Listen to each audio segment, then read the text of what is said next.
Hello friends, வணக்கம். இன்றைக்கி குழம்பு மிளகாத்தூள் காலி ஆகிடுச்சு. நேற்றே காலி ஆகிடுச்சு, கொஞ்சோண்டு தான் இருக்குது. ஸோ இன்றைக்கி வாங்கி எல்லாமே நான் ரெடி பண்ணிட்டேன். அதுக்கு உண்டான தேவையான பொருட்கள்லாம் இது. இதை பாருங்கள்.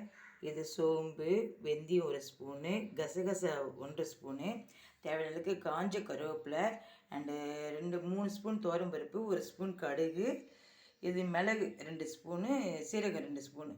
ஸோ இதெல்லாம் தேவையான பொருட்கள். இதை பார்த்திங்கனாக்கா நான் 1/4 கிலோ மிளகா எடுத்திருக்கேன். 1/4 கிலோ மிளகாக்கு 1/2 கிலோ தனியா டபுளாக போடணும். இதுதான் இது மெஷர்மெண்ட் அளவு.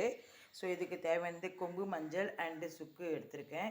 சுக்கு பார்த்திங்கன்னா நம்ம அப்படியே போடக்கூடாது, மேலே தோல் சீவிட்டு தான் போடணும். இஞ்சிக்கு எப்படி நம்ம தோல் எடுக்கிறோமோ அந்த மாதிரி தோல் சீவிட்டு தான் போடணும். 50 கிராம் மஞ்சள், 50 கிராம் சுக்கு எடுத்திருக்கேன். இது எல்லாமே ரொட்டீனாக நம்ம ஹெல்த்துக்கு யூஸ் பண்ணுற பொருளுங்க தான். ஸோ இதெல்லாம் போட்டு அரைச்சா தான் குழம்பு டேஸ்ட்டாகவும் இருக்கும். அதை விட முக்கியமாக நல்லா ஹெல்த்தியாக இருக்கிறதுக்கு ஸோ இதெல்லாம் நம்ம சேர்த்து தான் அரைக்கணும். இது என்ன செய்யணுனாக்கா, இப்போ 1+1 நம்ம ரோஸ்டடு ட்ரையாக எண்ணெய் போடாமல் ட்ரையாக 1 by 1 வறுத்து எடுத்துக்கலாம். எல்லாம் வறுத்துட்டோம்.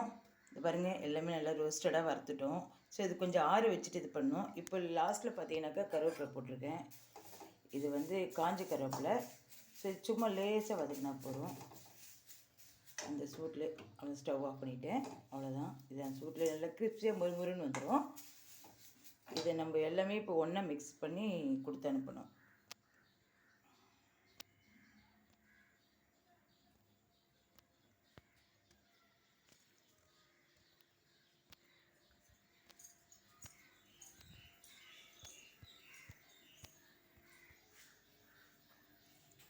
ஓகே ஃப்ரெண்ட்ஸ், இதுதான். இதே மாதிரி எல்லாமே இன்க்ரீடியன்ஸ் போட்டு நீங்கள் அரைங்க. அது ரொம்ப நல்லது ஹெல்த்துக்கு.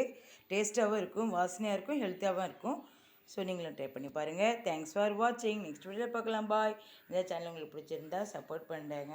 அண்டு சுக்குக்கு மஞ்சளுக்கு சப்ஸ்கிரைப் பண்ணுங்கள். தேங்க்யூ.